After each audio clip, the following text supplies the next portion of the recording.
Gracie Jiu Jitsu rocks.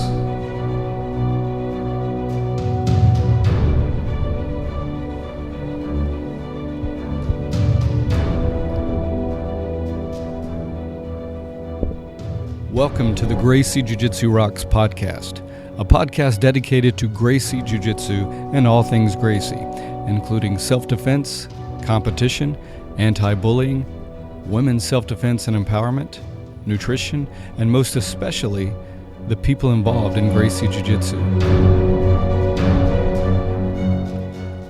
This podcast is for the average Joe. It's for anyone who practices, trains, teaches, or just loves to talk about or hear about Gracie Jiu Jitsu. We'll explore the lives of Gracie Jiu Jitsu practitioners, how they got involved in the art, and what effect it's had on their lives. So buckle up and enjoy the ride.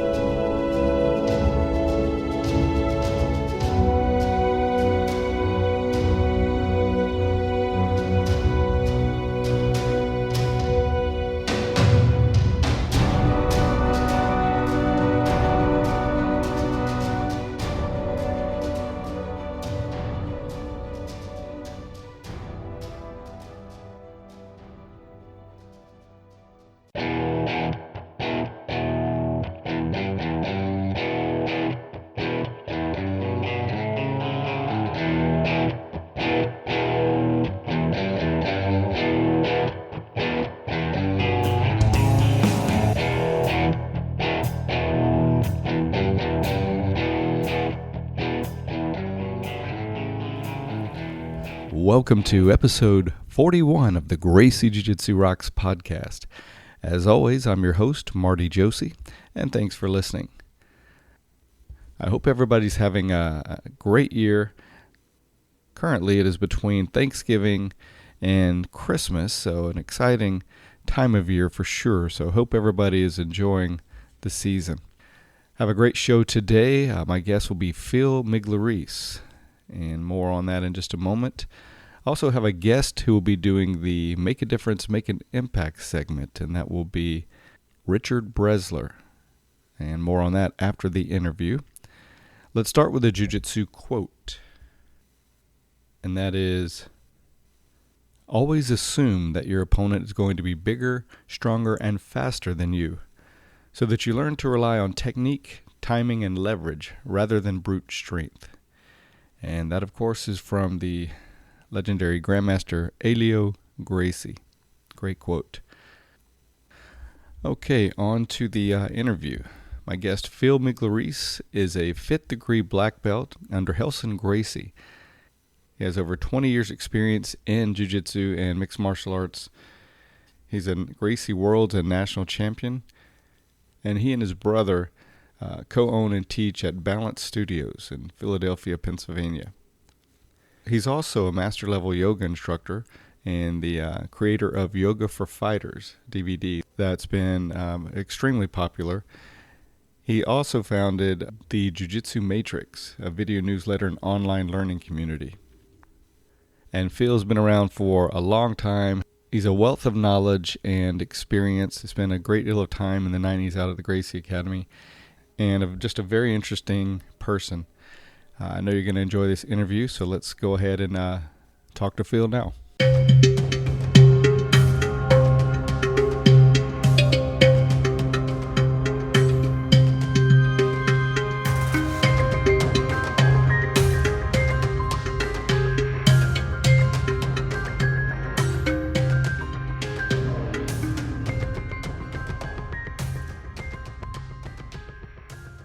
All right, Phil. How are you? Good, sir. Thank you for taking the time to talk to me today, and welcome to the show. Thanks for having me. All right. So, Phil, you've been very successful in many aspects of jiu-jitsu, including competition, as a coach and instructor for jiu-jitsu and MMA, and building and running a successful organization with several affiliate schools. I'm sure there are many factors to this, but just share with us what you attribute your success in these areas to. Well, I think primarily it's my passion for Gracie Jiu Jitsu. When when I originally learned it, I mean, the first day of jiu-jitsu, I knew I would do it the rest of my life. And then the second part of that mission was learning it properly and teaching it properly. And so that was my obsession for years. So when I finally like opened up studios, I just want to make sure before I ever did that, that I knew things the way they were supposed to be taught and supposed to be performed. So I just think from that organization, like going kind of straight to the source in both yoga, Muay Thai, and Jiu-Jitsu, because my schools are all of those things. Just going to the source, finding the best, that's really huge for me. It's just going to the best guy, best person to teach you that, and then hopefully, you can be a good student and learn and teach other people properly. So what's that expression? The water's purest, closest to the source? Absolutely, yeah. Yeah. Absolutely. So that's why it was important for me to be with Elio Gracie, whenever he was in America or even Brazil or Hawaii. And I did the same thing in the yoga world. The gentleman's name's Patabi Joyce, and he was, the founder of the Ashtanga Yoga program.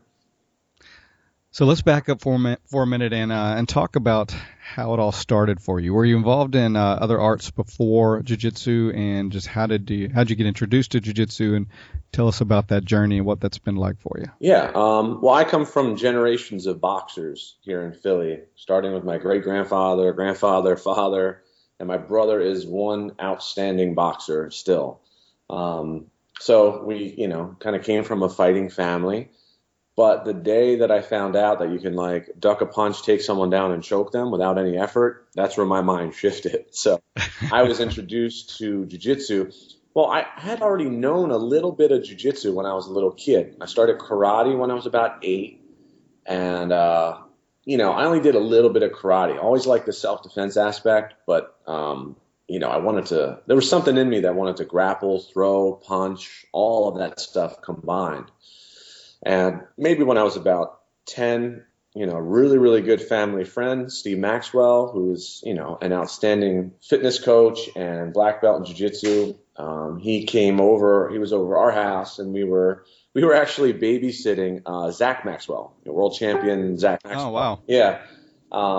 So my mom was an aerobics instructor growing up, and she was friends. I think Steve was her boss, actually, but we've known Steve since we were little kids, And he was like, Steve's awesome. Yeah, Steve's great.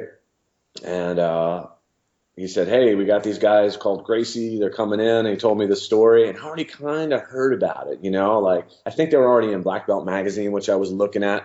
And like I said, I was a little kid, but we had this store over here. We still have it. And it's actually one of my sponsors now, Asia World of Martial Arts. And they had all the cool magazines, Black Belt magazines, all the cool books. And I picked up a lot of the jiu-jitsu and judo videos, like the VHS ancient tapes.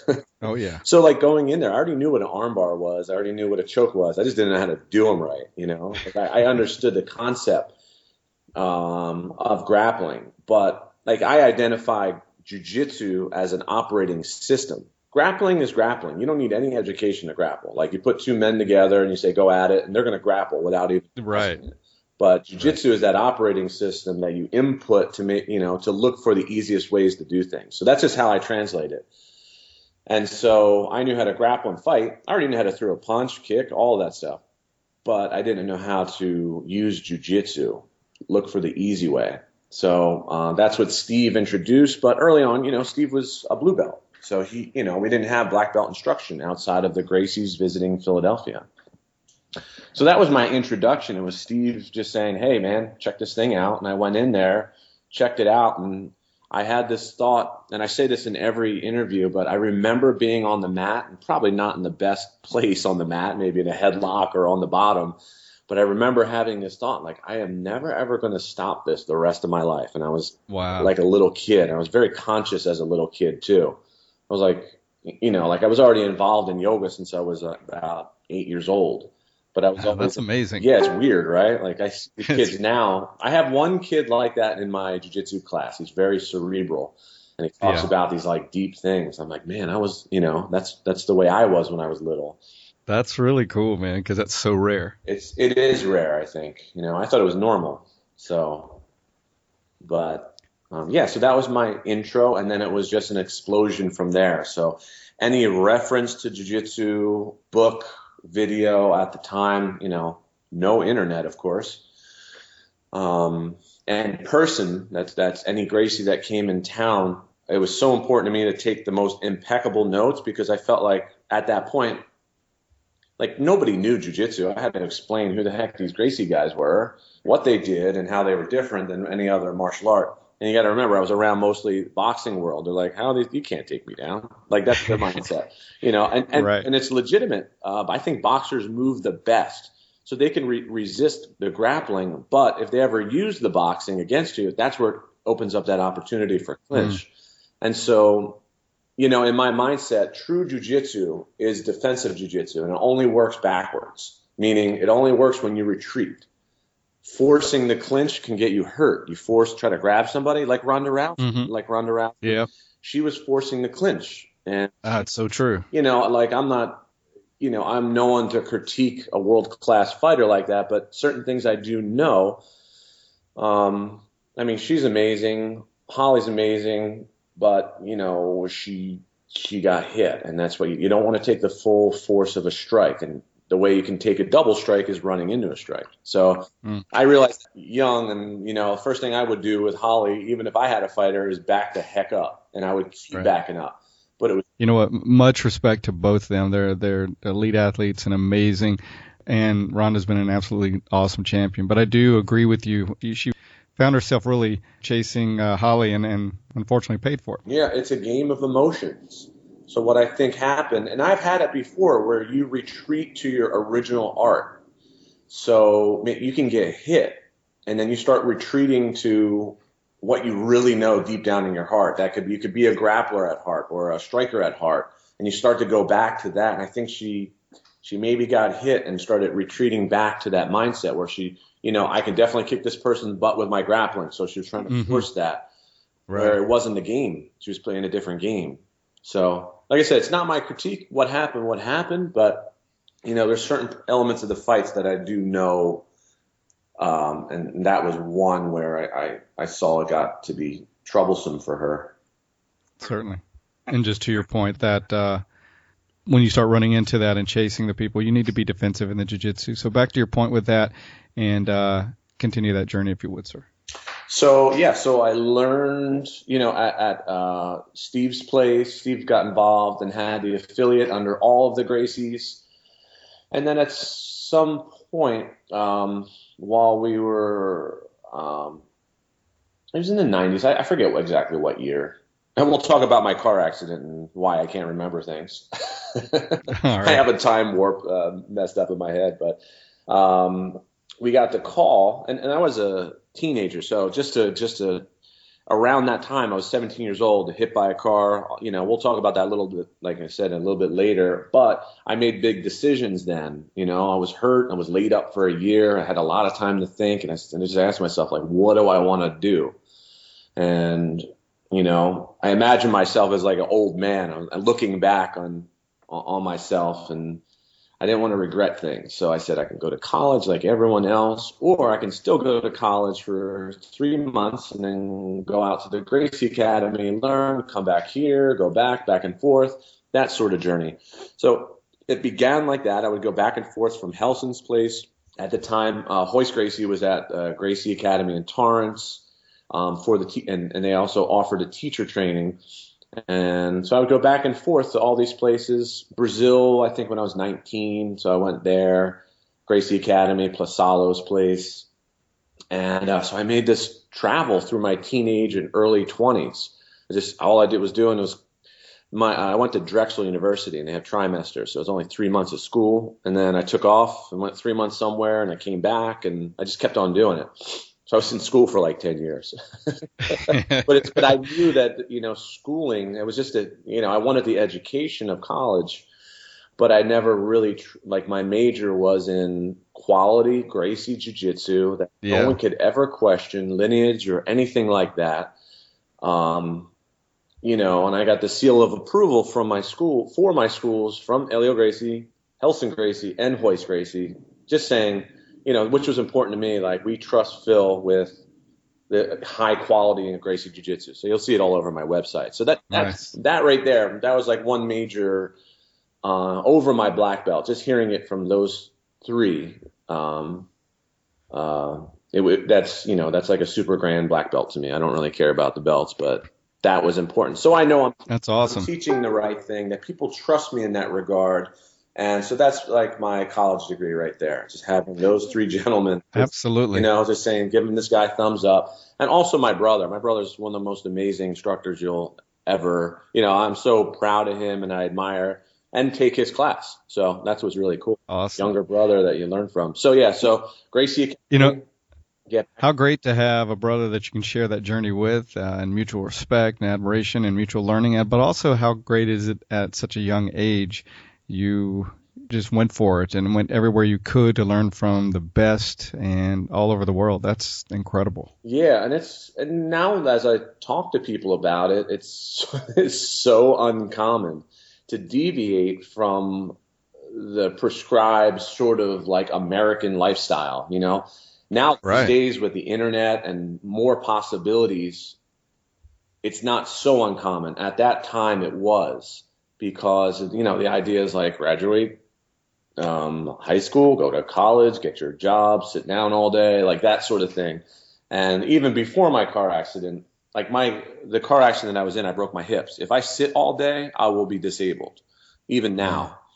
But, getting up and moving around, I knew I needed a lifestyle like that just to keep my body warm and open and that sort of thing. So I deviated then with that mindset. I was like, I almost died. And you see things quite differently when you have that awakening. So that's what I did. I said, I'm going to go for it. And worst case, I get my black belt and have a little school somewhere and I'm training every day. So that's worst case. Best case, I can teach everybody on the planet something, one thing. And you're well on your way for that, right? Yeah, I think so. I like to affect people's lives. But I did want to mention that during the early 90s, you were one of the people that was involved with Royce's, one of Royce's training partners for UFC 2 in Denver, Colorado. Right? Yeah, it's 2. I think I was a little bit too young at that point. I wasn't good enough at that point. You got to remember, too, being at the UFC, I was a little kid. I was a child. So even then, I might have been just a blue belt. So that's not enough to give Royce at his prime anything. But later, like purple belt, I started growing into my body. More like the later ones, I feel. Because then I lived there. You're not going to come out to Philly and train with a blue belt and go back home, Right. No offense to blue belts. There's some really tough ones. But, me as a blue belt, I wasn't, I didn't know enough to do anything to help Royce. But I think purple belt, I grew up, I got that purple belt. I started growing into my body. I became, but I was also I don't know how many years I had trained before I got my purple, but some people get their black belts. Like I was purple belt for 6 or 7 years after that too. That's a long time, man. It is. It is a long time. Yeah. There are pictures of my belt online that people are like, oh my God, it looks white, Ah, wow. Yeah, so where were we? We were talking about the Gracie Academy. So that was in the 90s. So I went there to learn things properly. Rorion Gracie,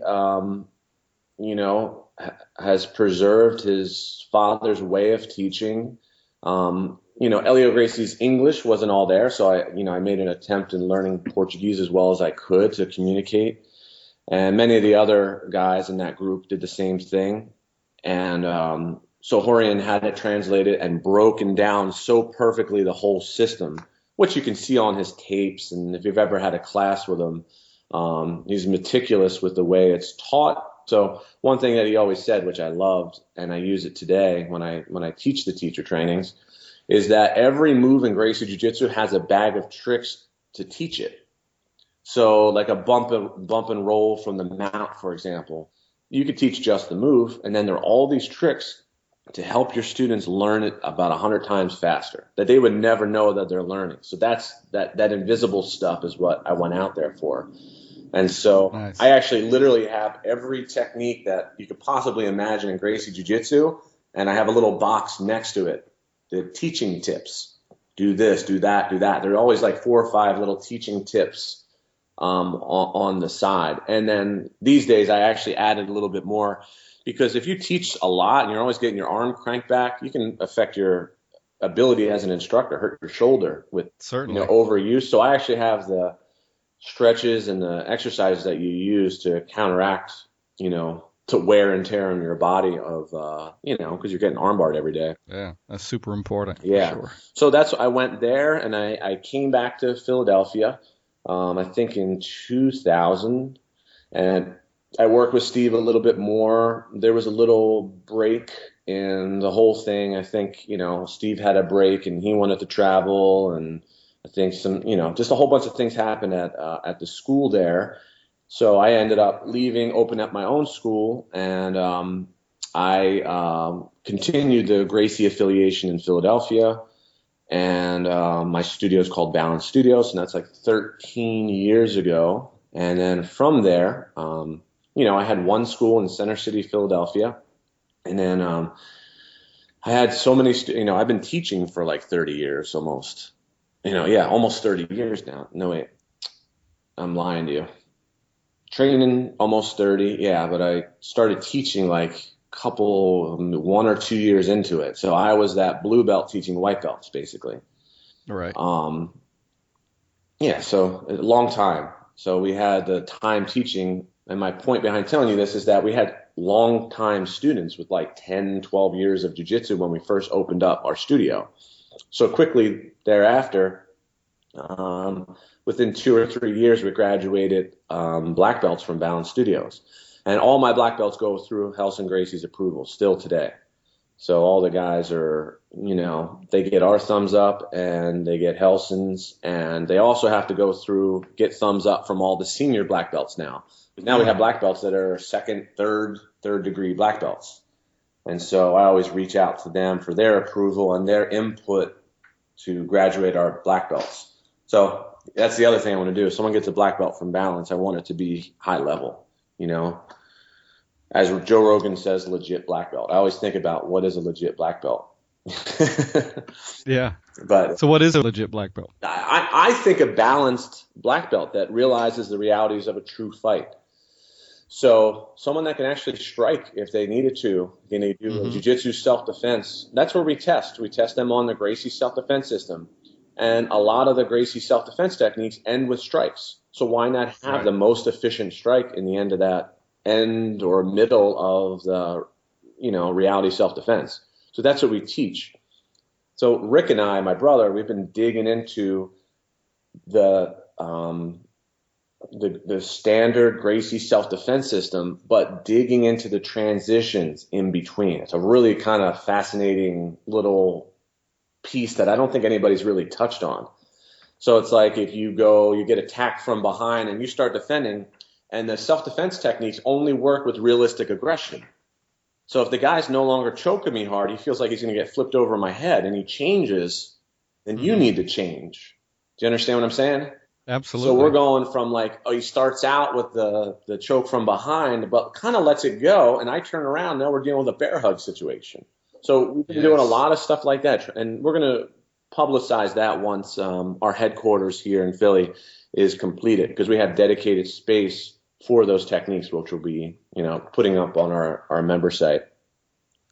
That's huge, because it's great. You can get really you can spend all this time and get really great at being very reflexive in the techniques, but it's where those dynamic transitions, that's where a lot of the spice is, right? That's where a lot of training is missing, because you can be great at this one and then this one and this one, but if it changes in the middle of it and you don't adapt well, then you're in trouble. So, it's like the sport of jiu-jitsu. You can learn all the basics, and then you find out, like, if someone knows a little something, they defend your basics, and then what? So it's the same thing. You're defending yourself, and you'll need the ability to adapt and change to the environment. So we believe, so if we had to distinguish ourselves from all the other Gracie Jiu-Jitsu instructors, and it's that we believe in striking, but intelligent striking. That's how our dad brought us up. You're not going to punch someone in their skull in the street and break your hand.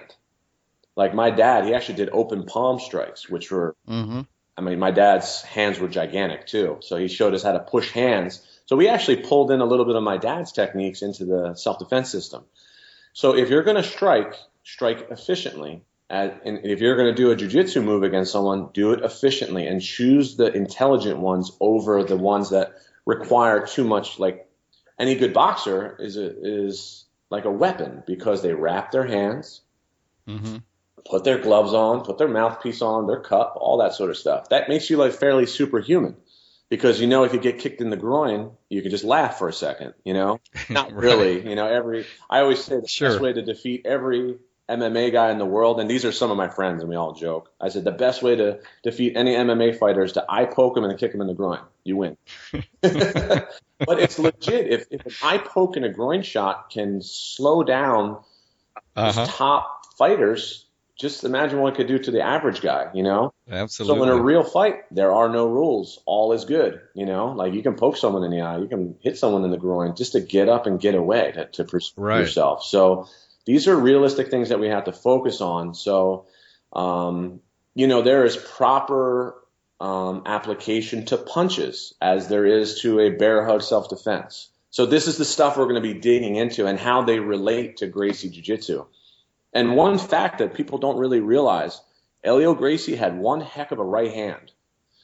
Oh, yeah? Oh, yeah. You'll notice if you look back on the videos of him doing the self-defense, and I've witnessed him demonstrate in a room, he'll like throw, and then he'll take back his right hand and finish with a right hand, punch down to the ground.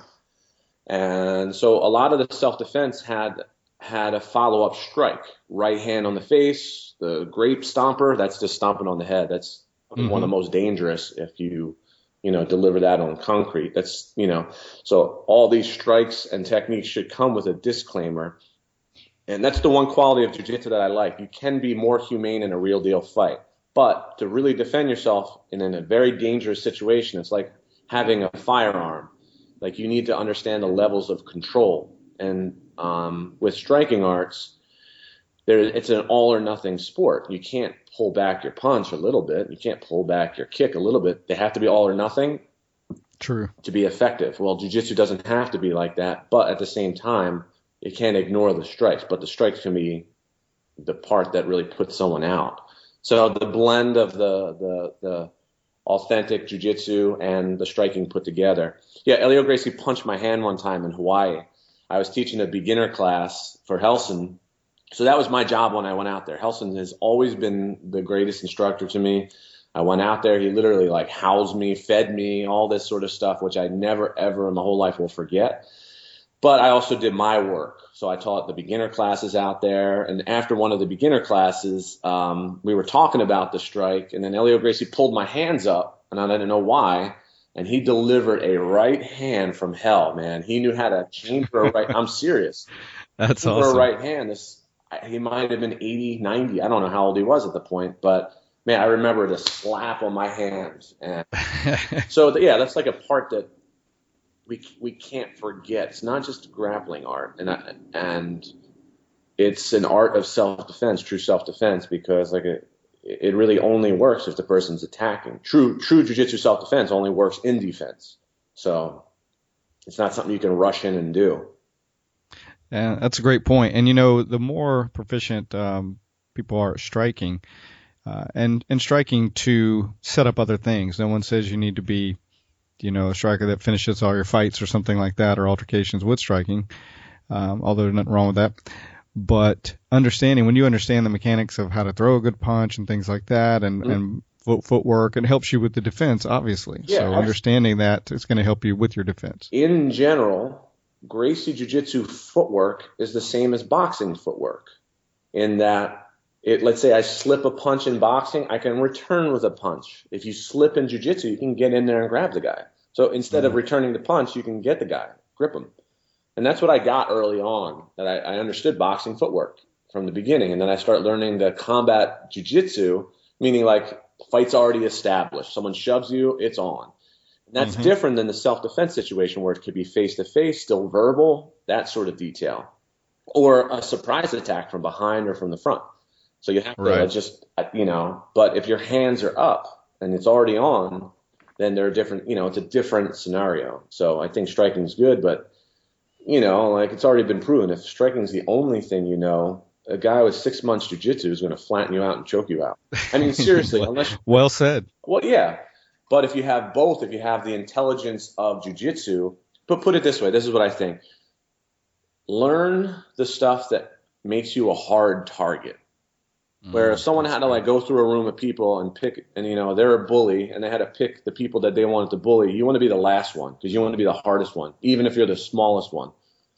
So, that's bullying is a different thing because you have to get in someone's face in their area. And I actually think the person being bullied has the upper hand because you can choose when to strike. Yeah. Whereas the bully is basically building themselves up verbally or by demonstration to a group. So if you're a jiu-jitsu guy, you keep backing up. There's a point where I am going to choose not to back up and I'm going to throw this guy on his head, which I've seen 20 videos online of little kids getting bullied, whether they were bigger or smaller than the bully too. Because some of them were bigger than the bully. They just took a bunch of herbal and shoves and things like that, and they just got sick of it. And some through their hands, and the other one through like literally a throw, like a double leg or a waist throw. So I think, like I said, you want to be the hardest target in the room. So you need to know Gracie Jiu-Jitsu. And, and when I say that, I only have experience in the Elio Gracie lineage. I don't have any other Gracies. I don't really have too much time with them. I like what they do, but like people always ask me, like, what about this Gracie? What about that Gracie? And my answer to that is I personally don't know them. I know Hoist very well. I know Hilson very well. I know, Elio Gracie, I know Horian Gracie, I know the kids. So that's where I come from. So when I say Gracie Jiu-Jitsu, it generally refers to Elio Gracie Jiu-Jitsu. And even these days I make a distinction. I never had time. I never met Carlos Gracie, but, I admire what he did. I just never had time with him, Right. Okay, Phil, let's change gears for a moment and talk about your competition experiences.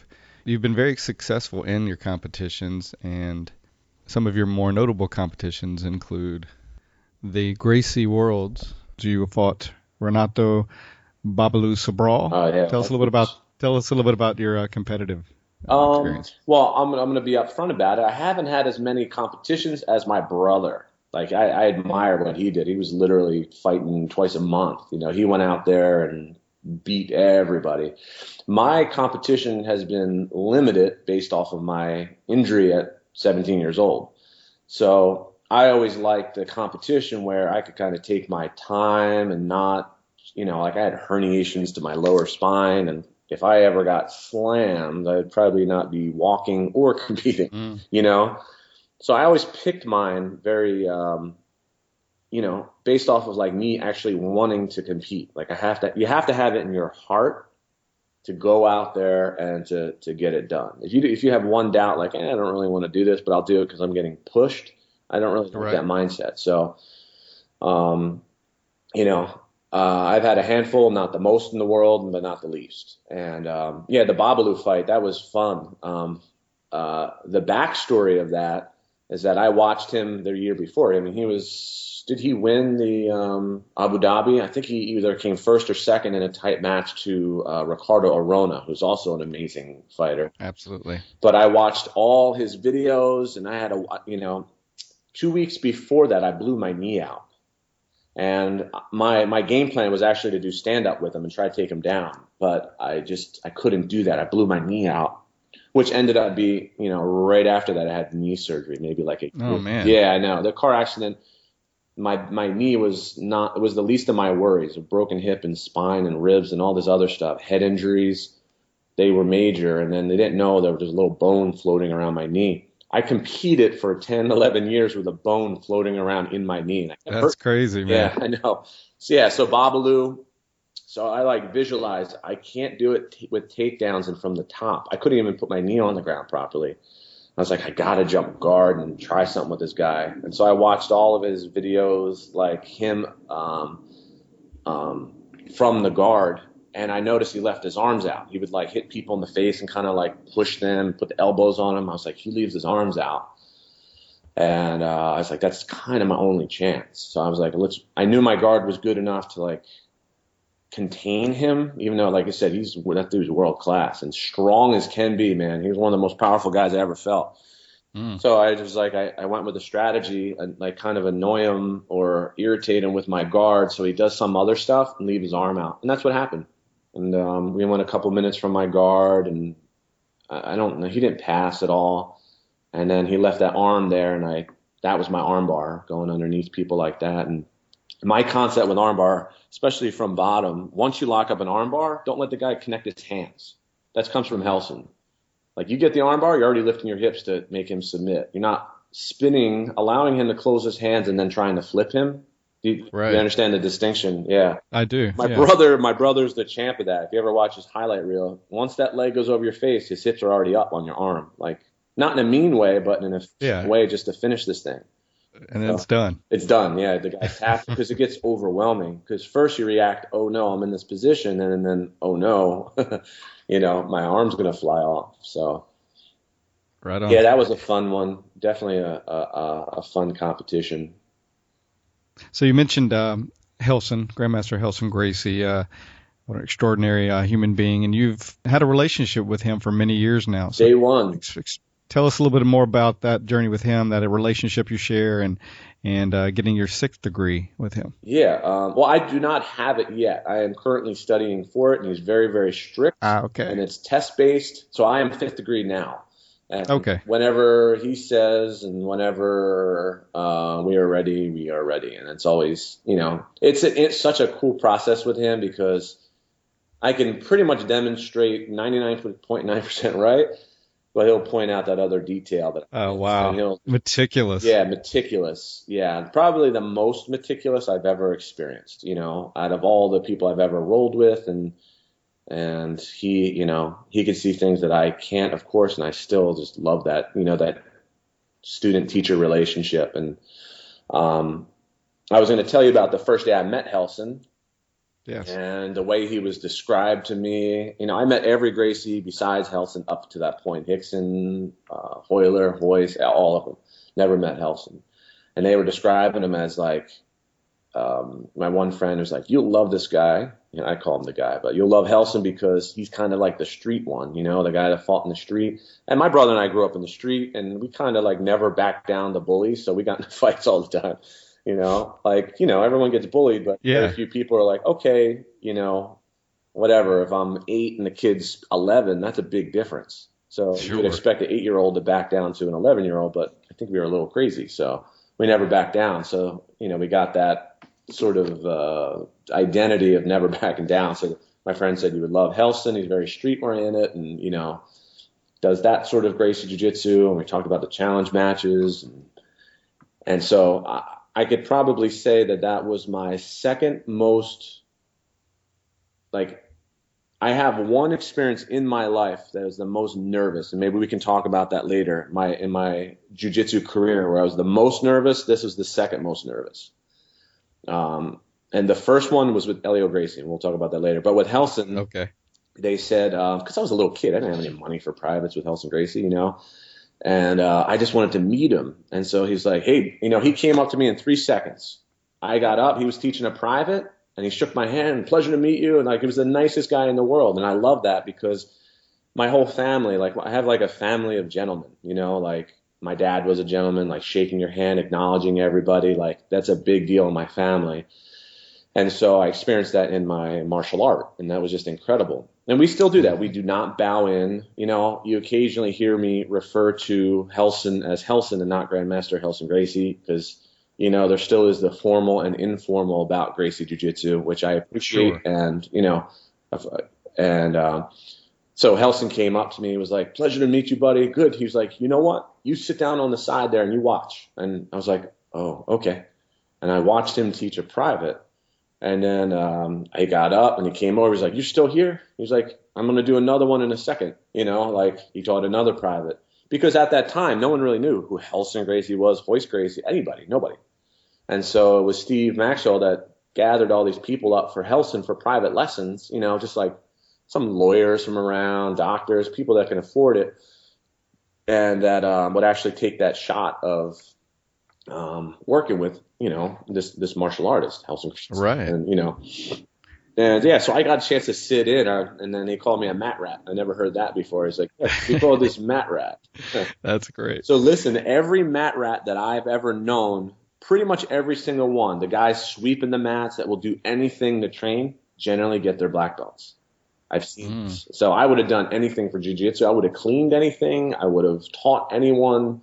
I did so much, half of my career is for free. I did it. Teaching and cleaning and whatever, yeah, so he was super nice to me then. And basically at that point, like in my head, I was like, I'll do anything for this guy, Yeah. He hooked me up with lessons and all that sort of stuff. And I was able to repay and, just really repay him by learning it right. And he told me this, learning it correctly and applying it to competition and students. And then I helped him out and, he had a studio and, kind of the rest is history there. And, I'm very loyal in my lineage and, with my teachers. So, that's awesome, man. Yeah.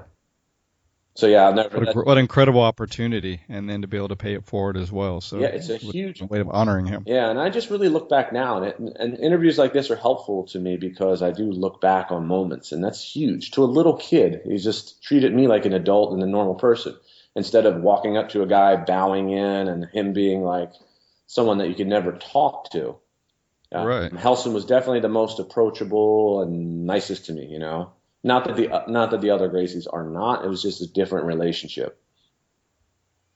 Yeah, and I can imagine you coming from the street background and having to tons of altercations and having the fire, so to speak. Mm-hmm. Hearing him being described before you met him as the most street.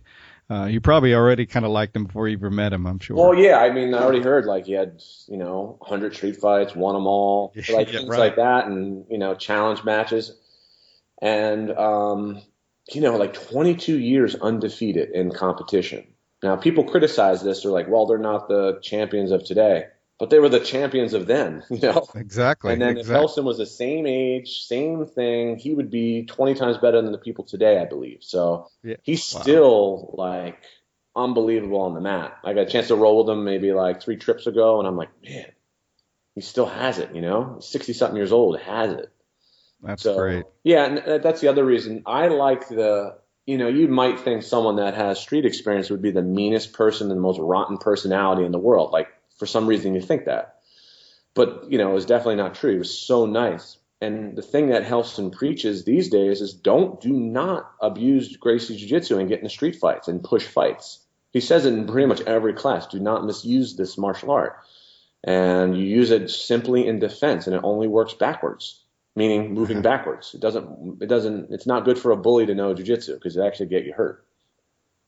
Wow. So, yeah, he still talks about that in his system.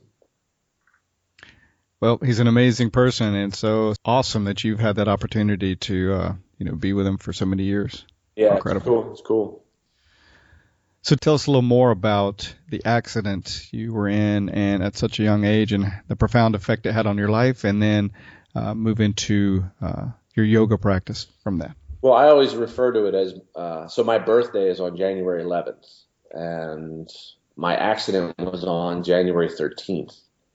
And so I just turned 17. I was excited. I got some money to go to the store. Drove to the store with my cousin. Got into the car accident. Someone went through a red light, drinking and driving. Smashed right into my side.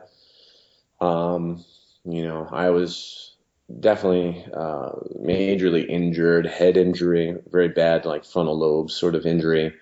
Broke my hips, back, just everything, man. Just everything on my right side, it seemed like. And I had that injury to my knee. So it just so happens all of these injuries, my hip broke, but it went back into place. So I was lucky. I didn't have to get pinned. I didn't have to get surgery. So it's very, very lucky. But the thing is, I had to lay still in a bed for a very, very long time. So before I was really up and in society again, I was on my feet again in 7 months. So I was staring at the ceiling for 7 months, 7 months. So I did the rest of my schooling. It was my senior year of high school. I was staring at the ceiling, If it wasn't for yoga, number one, so I had already been pretty deep into yoga, practicing for, 9 years or so. and just the mindset of yoga. Just, there is you've probably heard it. It sounds really corny these days, but it's like the attitude of gratitude. Yeah. And I definitely had it then. So I was like, I am thankful for my life. I am thankful that I did not, I'm not paralyzed. Like I looked at the brighter side, and the more you do that, the better off you are. Like positive thinking as a fighter makes you a tougher fighter, because we're all going to be down at some point, and it's one's ability to just somehow, even if you have to trick yourself into positive thinking, to think in a more positive manner. So I did it to myself at 17, and I'm very lucky to have read the best like self-help books and yoga books and Zen books to have that mindset so young. And so if it wasn't for like yoga, of course my family and the Gracie in action videos. I can't even tell you how many times I watched those. I'm sure. And my friends from Jiu Jitsu and just my family friends were really cool enough to send me all the VHS tapes, and even the Gracies, they sent me some stuff out. So I was so thankful. I just watched them over and over again. So if we want to talk about visualization and the power of visualization and zero, so all I had were my eyes and my brain, and I didn't practice any of the moves, and I did not know the moves before I was in the car accident.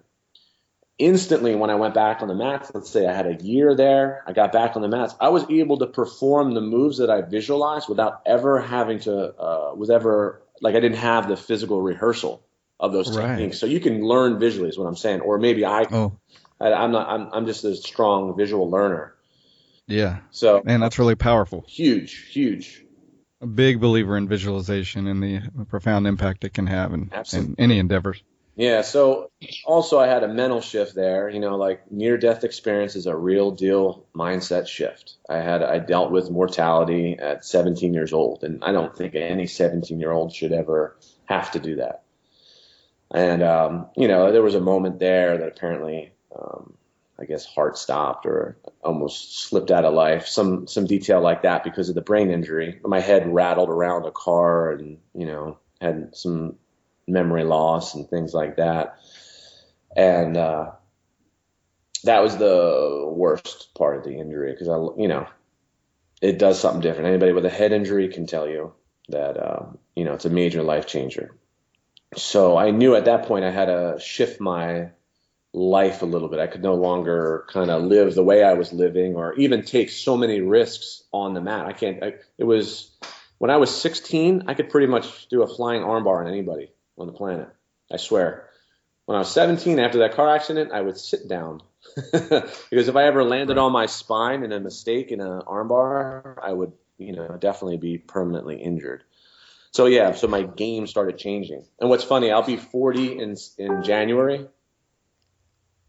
and I've always kind of played since I was 17, like BJJ over 40. You know what I mean? Yeah. So I've always played the old man's game. Well, it sounds like that caused you to be more conservative with the physical aspects of your jiu-jitsu, but less conservative with being willing to take the risk in life of just uprooting and going wherever after that. I shifted. It was less on me, more on other people. So I said, well, I don't think I'll be world champ or an Olympic athlete because of this injury. And I was very realistic about it. But the other thing was that I could help other people. So I'm just like, well, I was going to say pioneer this, but there are way more people before me. But I definitely do think I influenced the East Coast. Like, you don't really have to go anywhere anymore to learn the real deal here in Philadelphia. But I always recommend that people travel and check out other schools and go to the Gracie Academy and visit Hilson and all that sort of stuff. So I wanted to have a spot in Philadelphia that, like I said, you don't have to do what I did. You don't have to spend quite a few $1,000s traveling everywhere. You can get it all right here. So, but the point, you were willing to do it at a time when that was what it took to get what you got. So I commend you on that. And you did the same thing with yoga, right? You traveled to India to learn it personally by someone you admired. Yeah, absolutely. I visited India just the same way. Like, I always put Elio Gracie and Patabi Joyce in the same category, like that is the source. That's the purest source of both of these things. So, generally my adventure in Ashtanga Yoga happens in the morning, just happened, and my Jiu Jitsu adventures start in the afternoon. I originally went to school for psychology. I thought I was going to be a therapist during the day and do Jiu Jitsu at night, and and both of these other things kind of took over. So I expressed my therapy. These two things are therapies, I think, for people. So, and they're definitely linked. So, so I went to India, did all things at different times. Like I said, I spent a good 11, 12 years just traveling, gathering knowledge, and I have a bit of OCD with notes and drawing pictures. And once you learn something, you want to make sure you preserve that. So all of that sort of stuff is so important to me. Absolutely. And you don't take things for granted. Even if Hilson Gracie is your instructor, he won't always be around. So, the way things were passed on, let's say 100 years ago, is plenty different than what we have now. I mean, you can go online and reference an armbar. Back then, your brain had to work correctly as a recording device. So, when I started, it was pretty much like 100 years ago. There were no other resources outside of VHS tapes, and they were awful. I still have. So tell us a little bit about the Yoga for Fighters DVD that you've done. Yeah. So I traveled to India for the same reason I traveled to California, to get a teaching certificate from the highest source. And so the only way to do it was to make a travel to India and get what was called at that time an authorization to teach Ashtanga Yoga level 1 and level 2, which I got, I guess it was in the 90s at some point, 98, 99, something like that. And there were no certified instructors with paperwork. It was very old school, definitely old school India. And I got verbal authorization from Patabi Joyce to be able to teach level 1 and level 2 Ashtanga Yoga. So, but the thing with the Ashtanga practice is that you have to show it to prove it. You have to be able to do those poses if you're going to teach another person, like majorly old school. You're not going to a yoga retreat for a weekend coming back with paperwork, Right. Not that I knock that, because you can come back after a weekend and teach total beginners, just someone that has a little less experience than you do.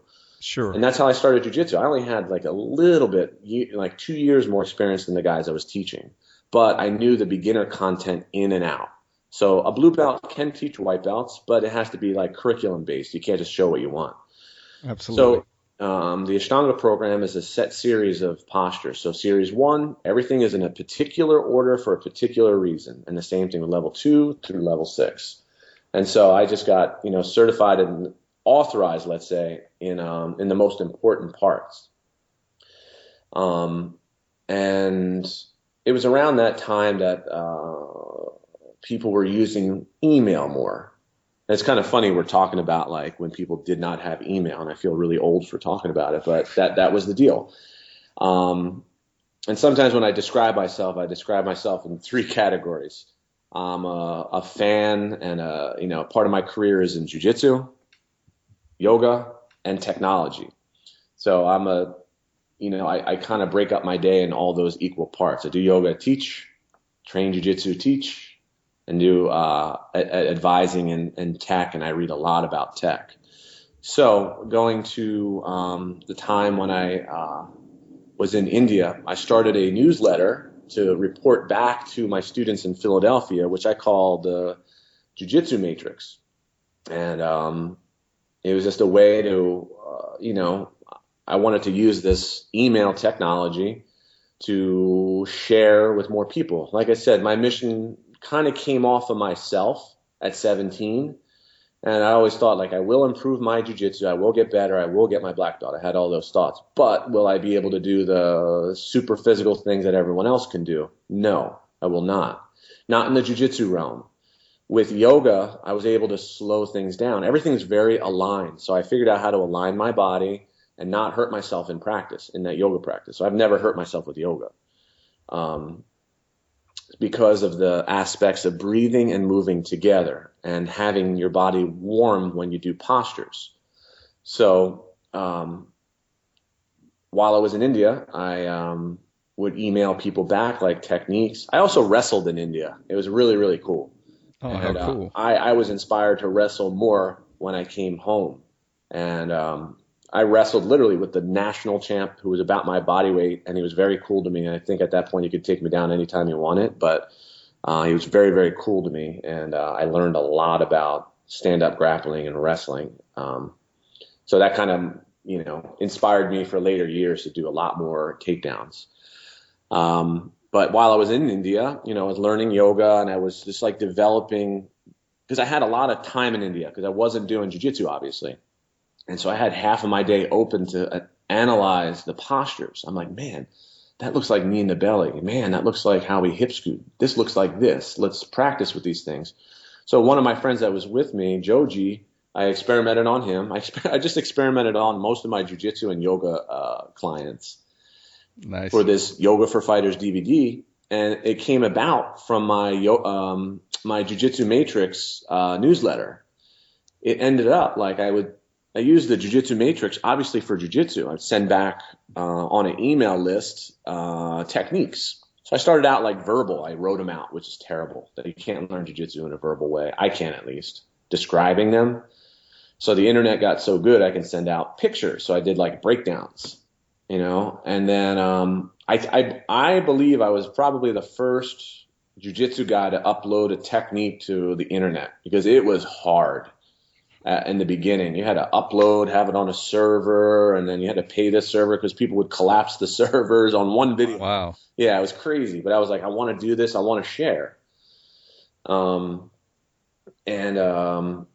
The newsletter got gigantic. It was like, this guy is just giving away free stuff. Let's see what he's doing, and then they thought, people saw that I was like legit, not just giving away things for free, just for, I just did it. I just wanted to communicate with my friends, number one, and students. But then people from around the world started getting on the newsletter, it was the most interesting thing ever. And I was just completely amazed at the subscribers at the time. So, I put up jujitsumatrix.com like a couple years later. So I developed like a distribution list, which was a pain in the butt back in the day. Getting 100 people on an email list was a nightmare. And then all of a sudden, these companies came out that would store the emails for you, allow you to pass them on to people. And I used one of those services. I put up a page. It just said, enter the matrix here, Jiu-Jitsu Matrix here. That's all I had. I didn't explain who it was or what it was. And people started piling their emails in there. So years pass, and it seemed like, and I interact with my subscribers through email, and I got so many emails, not about jiu-jitsu, but about yoga. And there were so many emails, it just like took up my day, honestly. And I'm like, man, what could I do about this, And it was at the same time that I was doing this analysis of parallels between jiu-jitsu and yoga. So I figured, let's do something that, informs the jiu-jitsu community, and it extend it to the MMA community, but something that informs this community, something simple, something doable, and something legit, So I spent about 5 years putting it together.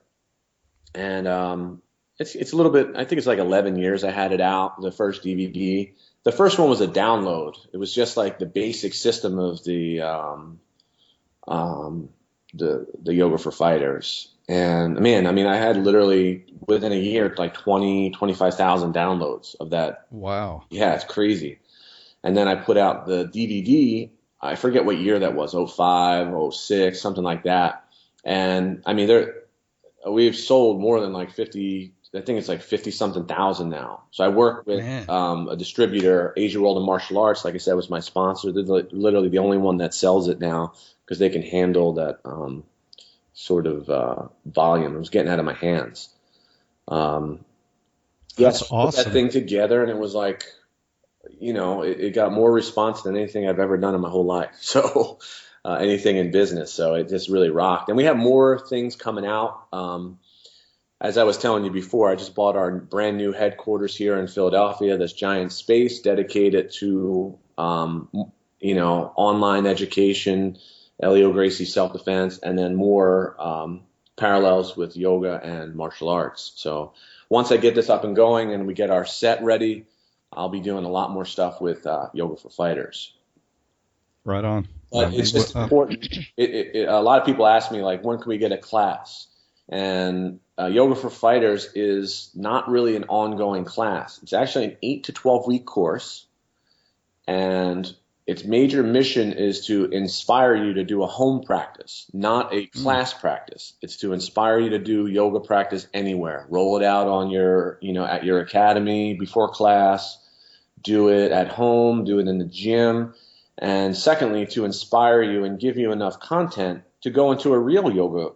Not that it's not fake yoga, but it's yoga focused on jiu-jitsu people to make you feel more comfortable to step into a full-on yoga school, Yeah, absolutely. So, and you can certainly use it for a bridge if one wants to pursue even more in-depth yoga training. Yeah. Sounds great. I definitely need to order a copy of that. Yeah. I'll send you a bunch. Thanks, brother. All right. Almost ready to wrap it up because of time. I know you mentioned the Jiu Jitsu Matrix. You're very active in social media of various kinds as well. If you would share your website for your school, your Facebook, and any other social media information you want to share with the audience. Yeah, I think you can go to jujitsumatrix.com. It has most of my social up there and like the Wikipedia page to learn more, all that sort of stuff. So I'm on pretty much every social network. I usually have the tag Jiu Jitsu Matrix, and that's a whole nother conversation why I picked that.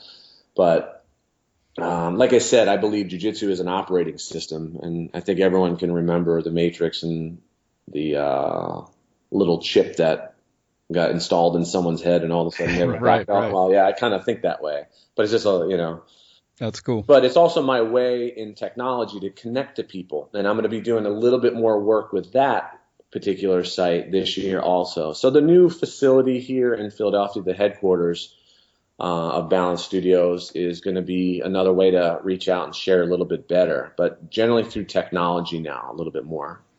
Okay. I'll certainly include the information to Balance Studios as well as the Matrix in the show notes on the website. Awesome. It sounds like you've had just an incredible, very interesting journey through jiu-jitsu and through your life. Anybody you want to thank or shout out to before we close, Phil? Man, there's so many people. I mean, every single person I've ever trained with has influenced me in the jiu-jitsu world. But, I come from a really, really tight family. So my brother keeps me pushing. My cousin Frank keeps me pushing. My cousin Frank owns one of our schools. And he just currently dedicated his whole life to the Gracie self-defense system. So you're going to see a lot more from him and his dedication there. He probably practices that stuff more than anybody else I know right now, just to get it all perfectly like we were trying to do when we were younger. And then really just all my students, my staff, and, just there's so many people to thank. So it's very, very hard. So I'll do a general thanks just to, everyone. Perfect.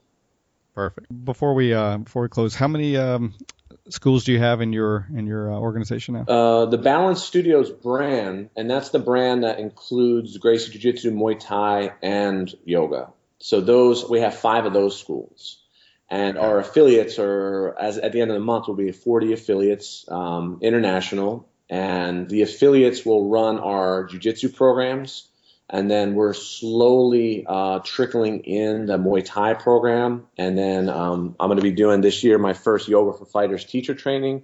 So it'll allow those instructors to go out to our affiliated schools and also teach there. So, it's like 40 schools. So that's great, man. Yeah, it's kind of crazy. So all good black belts in all of those schools. So if you ever see a Team Balance school somewhere, those guys went through hell to get their black belts. So. Nice. Very nice. Well, you've certainly made a super deep impact in a lot of people's lives with your yoga and with the jiu-jitsu. So I really commend you on that for making a difference. Very interesting guy. I really appreciate you taking the time to share some of your life with us today, Phil, and much respect, brother. Oh, thank you so much. I appreciate it. All right. Be well. All right. Take care. Okay, really enjoyed doing that interview. Phil is such an interesting and insightful person and a true trailblazer in Jiu-Jitsu. And same goes for his brother Ricardo, and they make an outstanding team running Balance Studios. So thanks again, Phil. Next up is the Make a Difference, Make an Impact segment, and today we have a special guest doing that segment for us, and that is Richard Bresler. And when I initially spoke with Phil about doing the show, he told me that Richard Bresler's was the first episode that he had heard, and he really enjoyed it. And it took him back to the academy days because he said when he was out there, Richard was extremely helpful for him while he was there. So I thought it'd be cool to have Richard do the Make a Difference, Make an Impact segment for this episode.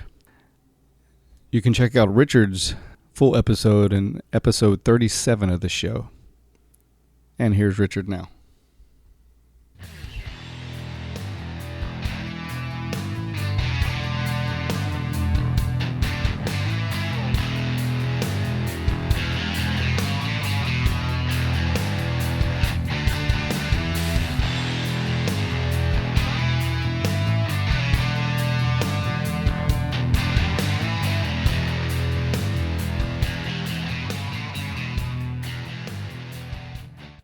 This is Richard Bresler in the Let's Make a Difference segment.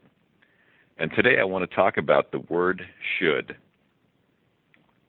It's a word so commonly used in the English language, and it has such a negative connotation. Whenever we talk to somebody, or when someone, maybe your parents, talk to you, or a partner, and you've done something and they didn't like it or it wasn't up to par, one of the things that they'll commonly say is, well, you should have done that. Or even you'll talk to yourself, which is even worse, and say, I should have done it this way. And that basically you're telling yourself, or they're telling you, what you did do was not good enough. So instead of treating yourself with such disrespect, saying that you're not good enough, find a word to put in place of, like, I could have done it this way. And it's important because when we're speaking to other people, they don't feel good when you tell them you should have done it this way. Because again, I have to tell you that you are constantly telling that person that it was wrong, the way that they did it. And we don't need to treat ourselves or other loved ones that way, and there shouldn't be anyone you love more than yourself. So the word and the phrase that I like to use is don't should on yourself. And I know what everyone's thinking, because we've all heard this before, so just replace that word and say don't should on yourself. And that's one way that you can make a difference. Thank you very much.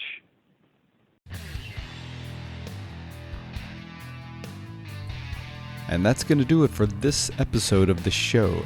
As always, thanks for listening, and hope you're enjoying the show. I really enjoy feedback, so you can certainly go to the website at www.graciejujitsurocks.com. Leave me a message. You can also call and leave a voice message that can be featured on the show. If you haven't liked us on Facebook and Twitter, or followed us on Twitter, please do so.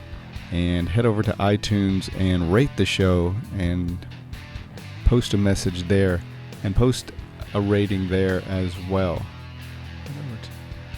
And rate the show, and you can leave a comment there as well, and those really help with our standing in iTunes. Hope to be up on Stitcher in the near future as well, so be looking for that. Again, thanks again for listening. If you have any ideas for the show, certainly let me know. Hope you guys have an awesome week, month, and rest of the year. And until next time, this is Marty Josie, and I'll see you on the mat.